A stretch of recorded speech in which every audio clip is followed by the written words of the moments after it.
Praise the Lord and जय मसीह की प्रियो। आज की इस वीडियो बनाने का उद्देश्य सिर्फ इतना है कि बहुत सारे लोग इस बात को लेकर निराश हैं कि उनकी प्रार्थनाओं के उत्तर आने में इतना विलंब क्यों हो रहा है। वो कहते हैं हम प्रार्थना करते हैं, हम बाइबल पढ़ते हैं, हम उपवास रखते हैं, हम उसकी आराधना महिमा करते हैं, निरंतर उसकी भक्ति में डूबे रहते हैं, लेकिन हमारी प्रार्थनाएं बहुत दिन से जिन विषयों के लिए हम कर रहे हैं वो अब तक उनका उत्तर नहीं आ रहा, उन प्रार्थनाओं के उत्तर आने में विलंब हो रहा है।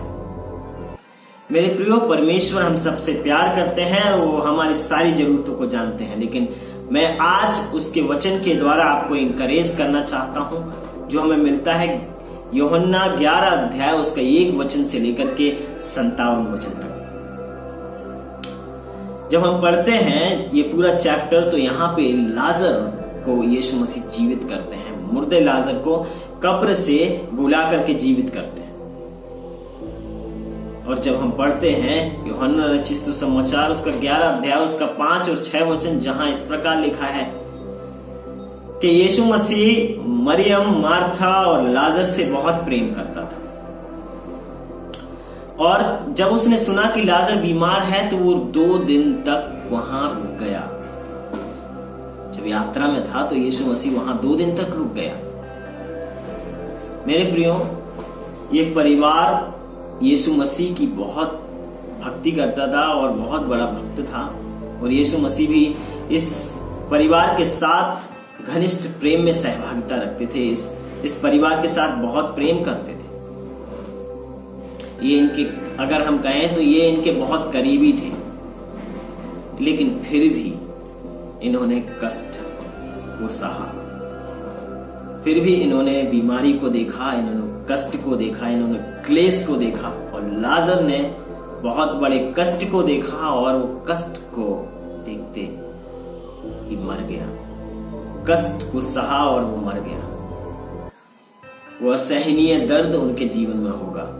जब हम एक कल्पना करें तो मरियम और मार्था उससे बहुत प्रेम करते थे और उसकी आशा प्रभु यीशु मसीह से थी, और वो नहीं आया तो उनके हृदय में बहुत बड़ा कष्ट होगा कि अगर यीशु मसीह यहाँ पे होता तो वो जीवित होता। मेरे प्रियो, ऐसा कई बार हम विश्वासियों के जीवन में होता है कि हम विश्वासियों को भी कई ऐसे कष्ट से गुजरना पड़ता है जो अंदर से असहनीय पीड़ा प्रदान करता है, जो असहनीय होता है। और लिखा है, जब दाऊद भी कहता है कि हे प्रभु तू हमें कब तक भूले रहेगा, तो यहाँ पे हम ये देखते हैं कि दाऊद भी उस असहनीय पीड़ा में है और परमेश्वर पर आशा लगाए है। लेकिन यीशु मसीह का उद्देश्य हमारे जीवन के लिए ये नहीं होता कि वो हमें कष्ट दे, हमारी प्रार्थनाओं को ना सुने, और वो सुन नहीं सकता। ये हमारे प्रभु यीशु मसीह का उद्देश्य कतई नहीं है, और ना वो दया करने में, करुणा करने में असमर्थ है, लेकिन वो इसलिए होता है कि उसकी महिमा हो और हम विश्वास में बढ़े। और यहाँ पे इसलिए उसने विलंब किया कि उसके चेले और उसकी बहनें देखें कि परमेश्वर कितना महान है और वो क्या कर सकता है, और एक बहुत बड़ा उदाहरण परमेश्वर की महिमा के लिए बने। तो जब यीशु मसीह उस परिवार में पहुंचा तो मरियम और मार्था उसके पास आई और कहा कि अगर तू यहाँ पे होता तो मेरा भाई जीवित होता। तो इतना, जब यीशु मसीह मर गया और कब्र में डाला गया, 4 दिन हो गए उसको वहां पे पड़े हुए, वो सड़ गया होगा, वो गल गया होगा, उसका मांस निकलने लगा होगा, लेकिन यीशु मसीह पता है वहां पे क्या कहते हैं? यीशु मसीह कहते हैं कि क्या तू विश्वास करती है कि वो अब भी जीवित हो सकता है? और मरियम और मार्था ने कहा, हाँ प्रभु, मैं विश्वास करती हूँ कि वो जीवित हो सकता है। तो मेरे प्रियो, हमारी भी सिचुएशन, हमारी भी कंडीशन ऐसी होती है कि हम कई दिन से प्रार्थनाएं करते हैं और वो समय भी निकल जाता है। कई बार कई लोग शादी के लिए प्रार्थना कर रहे होंगे, कई लोग घर के लिए प्रार्थना कर रहे होंगे, कई लोग गाड़ी के लिए प्रार्थना कर रहे होंगे, कई लोग बीमारी से चंगाई के लिए प्रार्थना कर रहे होंगे, कई लोग तमाम प्रकार के छुटकारे से के लिए प्रार्थना कर रहे होंगे, और उन्होंने एक निश्चय तय सीमा रखी होगी शायद कि मुझे परमेश्वर इस समय तक आप इस कंडीशन से, इस परिस्थिति से निकालिए, इससे छुटकारा दीजिए। लेकिन परमेश्वर की जो टाइमिंग होती है, जो समय होता है, वो एकदम परफेक्ट होता है और वो उसकी महिमा के लिए ही होता है।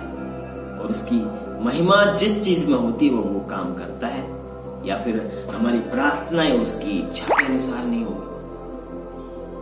तो मेरे प्रियो, यहाँ पे जब यीशु मसीह ने कहा कि क्या तू विश्वास करती है कि तेरा भाई अब भी जीवित हो सकता है, तो उन्होंने कहा हाँ प्रभु, वो अब भी जीवित हो सकता है।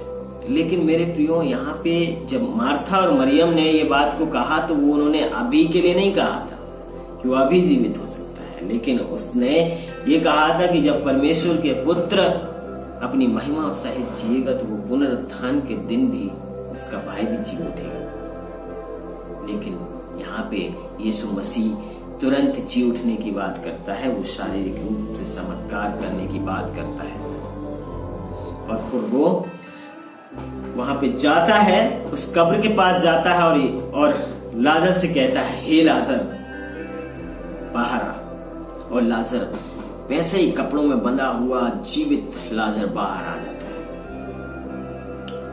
तो मेरे प्रियो, हमारा परमेश्वर मरी ही हुई स्थितियों में भी अपना काम करने में समर्थ है, अपनी दया दिखाने में समर्थ है। वो सामर्थी परमेश्वर है, उस पर भरोसा रखिए, क्योंकि वो आपसे प्रेम करता है और वो विलंब इसलिए कर रहा है कि वो आपके लिए और बेस्ट करना चाहता है, कि लोग देखें और अचंभित हो जाएं कि ये कैसे हुआ। इनका परमेश्वर इतना महान है कि ऐसी परिस्थिति में भी परमेश्वर ने इनकी प्रार्थना को सुना और इनको ऊंचा किया, इनके सर को ऊंचा किया। वचन कहता है जितने भी उस पर निगाह लगाते हैं उनके मुंह कभी काले नहीं होते, वो कभी लज्जित नहीं होते। मेरे प्रियो, जिन जिन विषयों को आपने परमेश्वर के सामने रखा है, अगर वो परमेश्वर की इच्छा के अनुसार हैं और उसकी महिमा के लिए हैं, तो आप निश्चित जानिए कि आपकी प्रार्थनाओं का उत्तर जरूर आएगा और उस एक टाइमिंग पर आएगा, एक परफेक्ट टाइमिंग पर आएगा। तो आप इस बात को लेकर निराश मत होइए कि यीशु मसीह हमारी प्रार्थनाओं में इतना विलंब क्यों कर रहे हैं, हमारी प्रार्थनाओं का उत्तर क्यों नहीं दे रहे। आप निरंतर प्रार्थना में लगे रहिए, आप उसकी भक्ति करने में निरंतर लगे रहिए। परमेश्वर का वचन कहता है कि पृथ्वी की नहीं, स्वर्ग की वस्तुओं पर ध्यान लगाएं। परमेश्वर आपको जरूर आशीष देंगे और पृथ्वी पर भी आपको आशीषित करेंगे। और अनंत जीवन, जब यीशु मसीह को आपने उद्धारकर्ता के रूप में ग्रहण कर ही लिया है, तो यीशु मसीह ने आपको अनंत जीवन दे दिया है और आपका नाम जीवन की पुस्तक में है। आप निश्चय जानिए, उसकी महिमा कीजिए, उसकी आराधना कीजिए और प्रार्थना में निरंतर लगे रहिए। आइए हम प्रार्थना करते हैं, परमेश्वर इस वचन के द्वारा हमें आशीष दे। सर्वशक्तिमान परमेश्वर, हम आपका धन्यवाद देते हैं आपकी दया, आपकी करुणा के लिए प्रभु, और इस वचन के लिए धन्यवाद देते हैं प्रभु, जो वचन प्रभु आपने हमें दिया कि पिता, जब प्रार्थना में विलंब होता है पिता परमेश्वर प्रभु, तो आपकी महिमा और हमारे विश्वास बढ़ाने के लिए होता है। मेरे खुदाबंद, आप हमारे लिए बेस्ट करना चाहते हैं खुदाबंद, हम आपका धन्यवाद देते हैं। आप हमसे बहुत प्यार करते हैं प्रभु, और प्रभु हम भी आपसे बहुत प्यार करते हैं। हमारी सहायता मदद कीजिए प्रभु, इन परिस्थितियों में, इन पीड़ादायक परिस्थितियों में प्रभु, हमारा विश्वास आप में बढ़ता रहे। और जिस तरह आपका वचन कहता है कि तुम जब परीक्षा में पढ़ो तो अपने धीरज को अपना काम करने दो, और धीरज धरकर सारे बातों को प्रभु हम जानने वाले हो सकें, सह सकें पिता परमेश्वर। और प्रभु जब धीरज बढ़ेगा तो हमारा विश्वास प्रभु आप में बढ़ेगा पिता परमेश्वर, हम सिद्ध और सिद्ध होते जाएंगे। मेरे खुदा, हम विश्वास करते हैं तू हमें सारी आशीषों को पहले से ही प्रदान कर चुका है पिता परमेश्वर। जब तूने आदम को बनाया और उसको बनाने से पहले तूने उसकी सारी जरूरतों को बना दिया। विश्वास करते हैं पिता कि जब तूने हमें इस पृथ्वी पर भेजा और हम जब तुझको जानते हैं पिता, तूने हमें बनाने से पहले हमारी सारी जरूरतों को बनाया है, तो हमें आशीषित जरूर करेगा।